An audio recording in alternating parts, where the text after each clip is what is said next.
Hey babes, what's going on? It's Indrani Phillips with The Effortless Life, and today I'm talking all about how to make your life effortless even when life doesn't happen for you. Now, this is such a popular topic because so many times we really are working towards creating this life that we are absolutely obsessed with. And inevitably, the way life happens is sometimes things don't happen in the way that we want it, in the timing that we want it, and it can disappoint us. So today I'm going to focus in on relationships to use one focus area of life, but this can be applied to anything. Now, I love using my personal examples and I love throwing myself out there. So for me, I'm going to talk a little bit about my divorce. Leading up to, I'll talk about my 20s. I was a timeline kind of gal. I was an ambitious hustler, and I created a plan. And I knew when I wanted to get married, when I wanted to buy my first house at 24. I got married at 26. I had my first child at 28. We had the most beautiful home, a 4,100 square foot custom home, a live-in nanny. My job was basically at Toyota as an extra income, and everything looked amazing until I had a huge life change and a big shift at 29. And I realized that the marriage and the decisions that I made were made out of fear instead of love. And as a result, instead of having my second child at 30, I asked for a divorce. Now, whenever a relationship doesn't work out, there are so many different things we can do with it. So the popular ways are, number one is we can blame the other partner, right? And I'm sure that you've experienced this or you've heard somebody talk about it, to say, oh my gosh, my partner was, a douchebag. They did this, they did that, they cheated, they didn't listen, they, hung out with their friends too much, they were, whatever it was, whatever it is, inject the story. And whether it's you or someone around you in your life, they'll think about it in their head all the time. They'll keep on blaming the other person. They'll put it on repeat, kind of like, a CD with a song that you love on repeat. They'll put it on repeat on their mind all the time, and they'll tell anyone that will listen until people get sick of it. So number one is a blame game, and they'll blame the other person. Another thing that people will do is just sweep it under the rug and say, okay, that's fine. I'm going to go on to the next one, and just go on their merry way and find themselves into another relationship that doesn't work. Another thing that people will do is, a lot of the times women will get super guilty and they will stress themselves out and put all the blame on themselves to say, oh my gosh, what if I did this? What if I acted like this? What if I wasn't this and this and this, whatever that was? And they'll put all that blame on them, and they'll second guess, conversations or things that they did. And this can be so unhealthy because we beat ourselves up, and then the negative talk can overrun our life.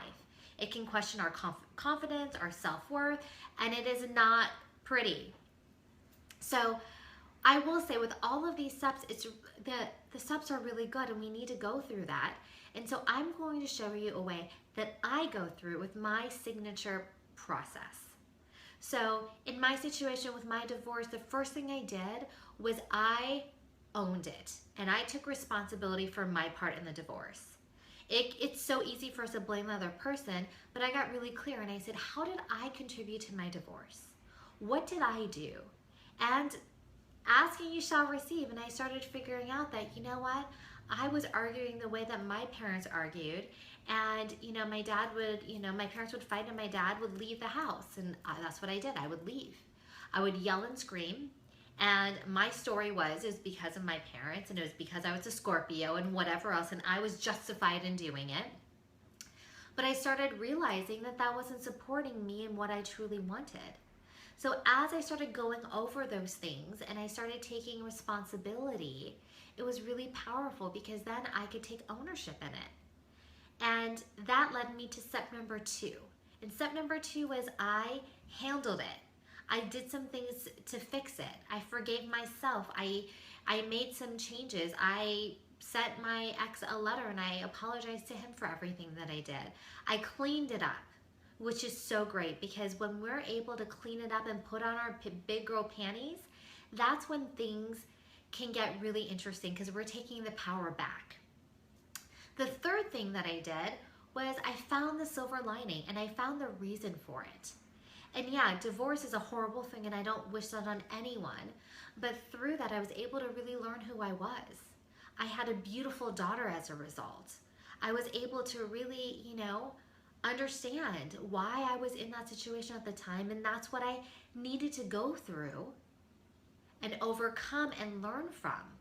So I really got clear and I found the silver lining and I incorporated things and I changed those things about myself that I truly didn't like, that wasn't aligned to my higher self, so then I could be that person for the next relationship to come in. And as a result, I manifested my soulmate and he's absolutely amazing. I am so in love and I have the relationship I've always visualized as a child. And then finally, step number 4 is release. And release is so important, and this part of the process, it's so easy to do because you've gone through the work. You've had the initial emotions, and you kind of went through it and you mourned the relationship and you were able to really accept responsibility and take on some of those feelings of guilt and stress if you had it. And then you're able to go from the victim mentality and kind of like go through that and be emotional to being able to be the victor by fixing it. Figure out ways to handle it and really be able to take that responsibility back, which is a really empowering place to be. And then the third step is to find and learn from it, be able to continuously sharpen our saw.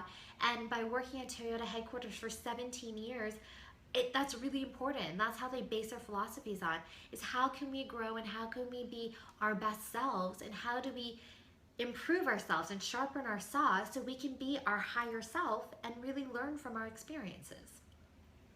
And then lastly, the release is so important because so many times when we push things under the rug, and that was me, that was my choice of poison, I pushed things under the rug and then pretend it didn't happen. I'd bury it so deep inside of me that no one would ever know, and I'd smack a smile on my face and be positive, but I always had something weighing at me. It was kind of like I had a backpack on and I was going on this hike and nothing was going to stop me because I was the Just Do It girl from Nike. But I had so many rocks in my backpack from all these emotions I never processed. I carried them with me.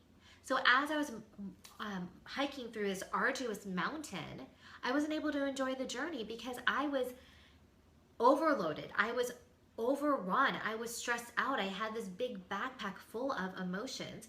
But as I started processing them, I could take one rock at a time and take it out of my backpack. And all of a sudden, I was able to rise up more. I was able to look up and really enjoy the journey because I was doing the work and I could see the beauty around me by releasing. And the last thing that I will say about releasing is it is so healthy for our body, mind, and soul, because when we hold on to things, that's when we get passive aggressive. That's when we get snippy. That's when we get tit for tat. That's when aggression comes out. That's when the road rage can come out. And a lot of the instances we see about domestic violence, so a lot of them is because we have these dormant feelings that we've never resolved and we just push down. So the release part is so important, but you've got to go through those emotions, go through the process, understand why it happened, learn from it, grow from it, and then it's so much easier to release. So I hope this was really helpful. Everything that we do, we have to go through the emotions. We've got to really do the work so then we can live an effortless life. I truly believe that you can have it all because I have it all. And I went through a lot to get here. I went through confidence issues. I had a stuttering problem. I grew up in Pennsylvania for the first 12 years of my life, and I never felt so out of place being, the dark-haired girl, the name that people couldn't pronounce. So I changed my name for over 20 years. I didn't have any confidence. I was a wallflower. I went through depression. I went through a divorce. I had a breakdown. I manifested this home in Los Angeles. I've had such a roller coaster of my life, and I appreciate everything because at the end of the day, I know that life happens for me.